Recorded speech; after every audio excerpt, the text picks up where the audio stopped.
cogitantes. Very few characters in modern gaming are this famous and this misunderstood. Because when people talk about 2B, the conversation usually collapses in two directions. Either the Western journalistic clergy, come on, it's just a sexy outfit, or the metaphysical zealots. No, she's a tragic symbol of post-human sadness, death, memory, and the collapse of meaning. And like most internet arguments, both sides catch something real, while still missing the point.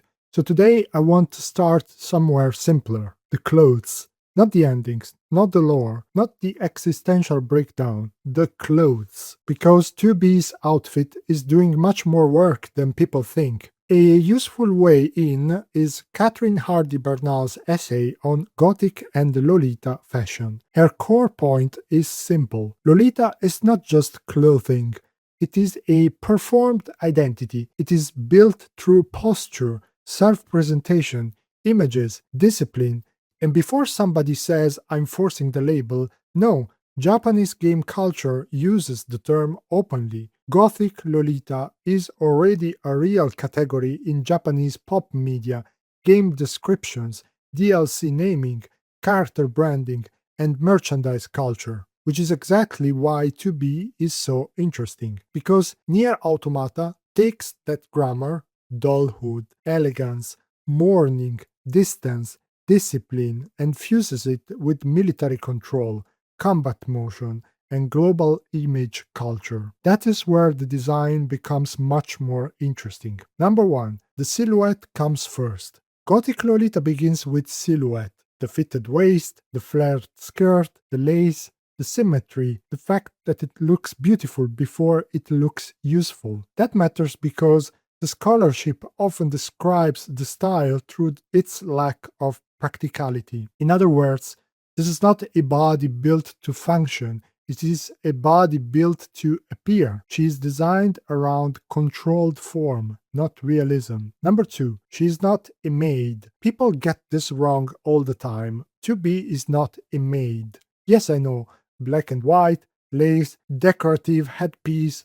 The internet sees one frill and immediately loses consciousness. But Lolita scholarship has been correcting this confusion for years. Maid fashion is much more tied to service, staged submissiveness, and the objectifying gaze. Lolita, by contrast, often frames itself through fantasy, elegance, and self-stylization. Bernal, drawing on subcultural voices, puts the distinction clearly. Maids serve. Lolitas imagine themselves more like princesses. She moves like someone sent to kill you politely. That is a very different fantasy. Number 3. Doll, not cosplay. This is where things get more interesting. Lolita is not just costume. It is not simply I dress like character X. It is closer to a ritualized performance of a desired self. And 2B fits that logic in a strange way, because she does not look like a person wearing a costume. She looks like a body manufactured from an archetype. The doll, the elegant artificial woman, the beautiful thing, just slightly too controlled to feel fully alive. And the official development commentary supports that. In PlayStation's feature on 2B's creation, modeler Hito Matsudaira talks about the fragile beauty and doll-like form he found in earlier Nier models and carried into 2B. He also says her appeal had to work through changing camera angles. 2B was designed from the start as a character whose identity emerges through shifting viewpoints. Number 4. Black here means more than cool. Bernal links the Gothic side of Lolita to Victorian mourning dress, sweetness mixed with death, beauty mixed with sadness, femininity mixed with funeral atmosphere. That fits 2B almost too perfectly. She does not just look stylish, she looks ceremonial, she looks elegiac, she looks like mourning with a sword. And that matters because the whole game opens with the line, everything that lives is designed to end. That tone is already there visually before the plot fully explains it. Death, design, repetition, control. The outfit is already saying all of that. Number 5. First, the body is controlled, then it is exposed. Now we get to the contradiction. Before 2B is exposed, she's disciplined. Look at the gloves, the sleeves, the boots, the fitted bodies, the visor. Bernal and others stressed that the style repeatedly had to resist sexualized misreadings, which is why 2B is so fascinating. Part of her design says distance, restraint, control, regulation.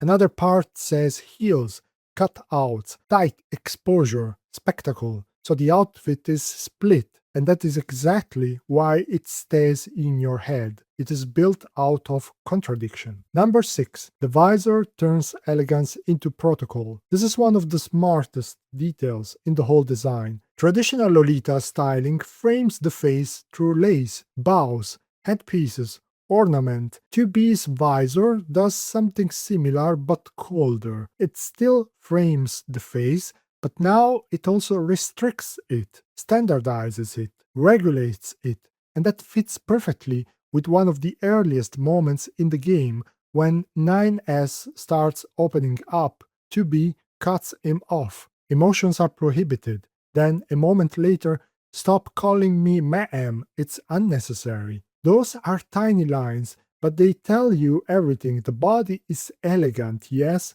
but it is also under orders. Beauty is regulated, emotion is regulated, intimacy is regulated, even the face is regulated. Number 7. Movement completes the design, and this is the point people often miss. 2B's outfit is not designed just to be looked at, it is designed to move. Takahisa Taura said that when he imagined Nier Automata's action, the image in his mind was a dancing woman, and that 2B's movement was made more elegant and refined. That changes everything, because once you understand that, the skirt, the heels, the sword, the body stop being separate design choices. They become one choreographed language. She's not a doll on a shelf. She's a doll that kills. Okay, but why this matters outside the game? The deeper question is not just whether 2B looks Gothic Lolita. The deeper question is why this design feels so powerful in Japan and now globally. Because once you place 2B next to real social pressures in Japan, the design gets sharper very fast. First, the pressure on women to look correct. Japan's recent gender equality reporting still shows a society struggling to move beyond a male-centered model built around long working hours, rigid workplace norms, and unequal expectations. And that is not just abstract policy language. Surveys have shown that many workplaces still regulate clothing and appearance, including gender-specific rules involving makeup and heel aids. So, second, pressure around the body itself. Japan's health ministry has identified underweight among young women as a real social issue, and recent public health research links thin ideal pressure to body dissatisfaction and self-esteem problems. Third, Japan is extremely good at turning style into industry. Bernal shows how Lolita identity is built, negotiated, and polished through virtual communities where visibility creates both belonging and pressure. And game culture shows the other side of the same process. Gothic Lolita becomes a sellable category, a publisher label, a DLC set, a collaboration, a merchandise line, a product. That is why 2B matters more than people think. She sits right at the intersection of three real tensions: how women are expected to look, how bodies are expected to be controlled, and how style gets turned into product. Now, to be clear, I'm not saying Yoko Taro sat down and designed 2B as a direct critique of office makeup rules or underweight statistics. I'm saying something different. Her design becomes sharper when you place it next to real pressures already present in Japan. The pressure to look right, stay small, stay elegant, and remain visually manageable. And once you do that, the questions become more concrete. When does a style that promises freedom becomes another rule? If a body is praised because it is perfectly controlled, who learns to live like that in real life? Can a design feel empowering and still train us to accept impossible standards? What happens when a subculture built partly to protect the self gets turned into a product? And in 2B's case, maybe the most important question is this: what happens when elegance survives only by becoming endlessly reproducible, sellable, screenshot-able, and desirable? So what is 2B finally? Not just fan service, not simply Gothic Lolita, not a maid, not pure resistance either.